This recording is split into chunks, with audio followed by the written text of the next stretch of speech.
రావి చెట్టు చూడండి, అంతా అంటే మనం అనుకున్న కోరికలు నెరవేరుతాయంట.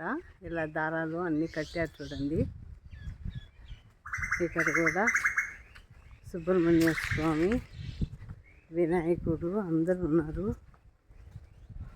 గుడి చాలా పురాతనమైన గుడి, ఇప్పుడు 4వ శతాబ్దం నాటి గుడి.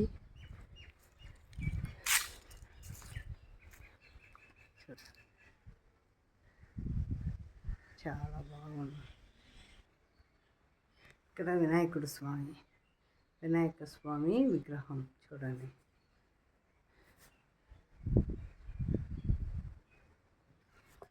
చూడండి ఇటుపక్క మొత్తం చెరువు లాగుందండి. చెరువులాగే ఇదొక దారి చూడండి.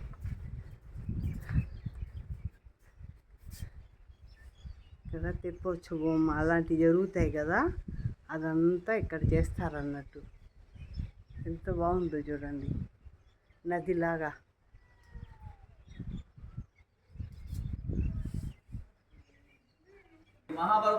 చూడండి అన్నీ అసలు అది పురాతనమైన గుళ్ళకే ఇలా చెట్లు ఉన్నాయి చూడండి.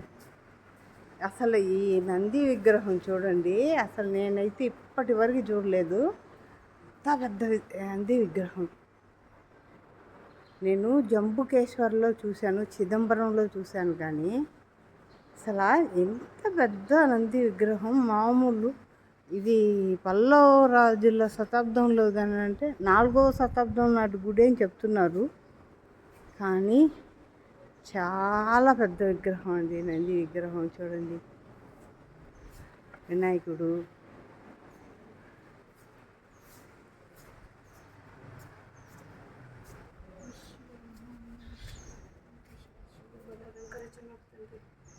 చూడండి స్వామి.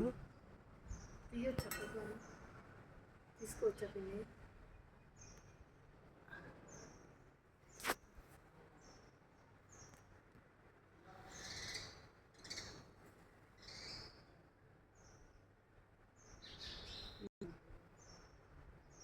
అసలు స్వామి ఎంత బాగున్నారో చూడండి,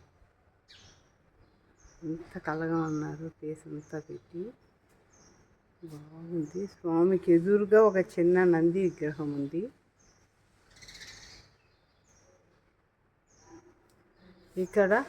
ఇక్కడ పెద్ద నంది విగ్రహం, ఇక్కడేమో స్వామికి ఎదురుగా చిన్న నంది విగ్రహం. స్వామి ఎంత బాగున్నారు చూడండి. స్వామి కనిపిస్తున్నారా? ఎంత బాగున్నాడు అసలు. ఎన్నో శతాబ్దం, 4వ శతాబ్దం నాటి గుడి అండి. పల్లవుల నాటి గుడి అంట. చాలా పురాతనమైన గుడి.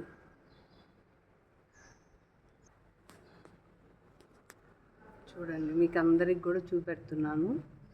స్వామిని చూసి దండం పెట్టుకోండి మంచిగా.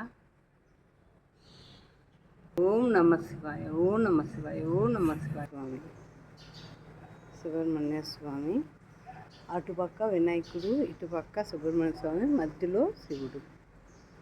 అసలు చూడండి ఎంత బాగా చెక్కున్నారో. అసలు ఆ గుడి మొత్తం గజస్తంభం అయితేనేమి అంతా మంచిగా చూడండి. చాలా చాలా బాగుంది. చూడండి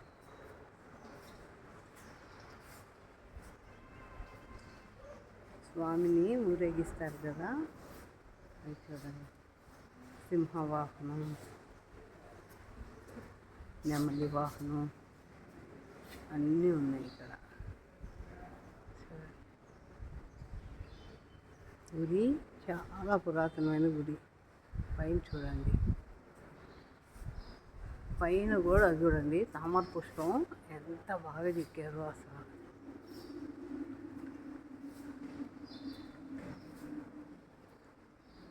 చాలా బాగా చెక్కారు. అసలు దారులు ఎన్ని పెట్టున్నారో చూడండి. దారులు చాలా ఉన్నాయి. ఇక్కడ కూడా మీకు అమ్మవారి విగ్రహం ఉంది.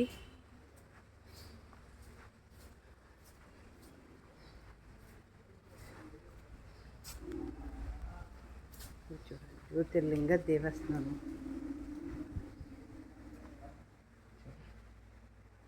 జ్యోతిర్లింగ దేవస్థానం, రామేశ్వర జ్యోతిర్లింగ దేవస్థానం అని చెప్పేస్తున్నారు. ఇక్కడ ఎంట్రన్స్కేమో మనకి శివుడు, పార్వతి, వినాయకుడు, సుబ్రహ్మణ్య స్వామి వాళ్ళ వాహనాలు చూడండి. ఎలుక, నంది, సింహం, నెమలి అన్ని వాహనాలు కూడా పెట్టున్నారు. ఇటు సైడు అమ్మవారు చూడండి.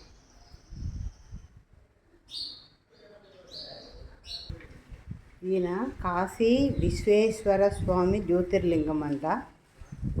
జ్యోతిర్లింగాలు అక్కడ రామలింగేశ్వర స్వామి, ఇక్కడ కాశీ విశ్వేశ్వర స్వామి. ఈ గుడి త్రేతాయుగంలో శ్రీరామచంద్రుడు సీతాన్వేషణ చేసుకుంటూ ప్రతి దగ్గర కూడా ఒక ఒక శివలింగాన్ని ప్రతిష్ఠించి ఆయన పూజలు చేసేవాడు. అంటే సముద్రం ఇక్కడ దాకా ఉండింది, ఫస్ట్ ఇక్కడ దాకున్నట్టు సముద్రం ఆనవాయితీ. అక్కడికి వచ్చి లింగం పెట్టినప్పుడు సముద్రం పక్కనే పెట్టింది లింగం అనమాట. అది శ్రీరామ ప్రతిష్ఠ అనమాట. శ్రీరామ ప్రతిష్ఠ అయితే ఇప్పుడు లోపల ఉండే విగ్రహం మనకి ఇసుకతో చేసిన విగ్రహమేనా? సైకత లింగం అది. అది మా రూపాయి ఏంటంటే రాయిగా మారిపోయింది. సైకత లింగం అది. పెట్టిన తర్వాత నీకు ఇసుక లింగాలు ఎక్కడైనా కూడా అదే అయిపోయింది. అవునవును, పెట్టుకుంటా పోయాడు. మధ్యలో భాగంగా ఇది పెట్టుకుంటా పోయాడు. అదేలే. ఆ సీత ఎత్తుకుంటా పోయేటప్పుడు ఎన్ని జరిగినాయి, ఎన్ని సీతాయుగం జరిగింది. అప్పుడు పల్లవ రాజులు ఉండేది. ఈ పల్లవ రాజులు దీన్ని అంతా కూడా పునరుద్ధరించి రిజిస్ట్రేట్ చేసి చేసిన కుటుంబం. అప్పుడు మామూలు నవధాన్యాలతో మామూలుగా నానబెట్టి మీకు చేస్తారు. అవి 9 రోజులు మొక్కలు అవుతాయి బాగా. ఈ 9 రోజులు ప్రతిరోజు ఒక వాహనం. ఫస్ట్ రోజు వచ్చేసేంటే శేషవాహనం ఉంటుంది, తర్వాత చిలక వాహనం ఉంటుంది, తర్వాత హంసవాహనం ఉంటుంది, తర్వాత పులివాహనం ఉంటుంది, తర్వాత రావణ సేవ ఉంటుంది, తర్వాత నంది సేవ ఉంటుంది, తర్వాత రథోత్సవం ఉంటుంది, ఈ తర్వాత గజవాహనం ఉంటుంది, తర్వాత గుర్రవాహనం ఉంటుంది. లాస్ట్ నా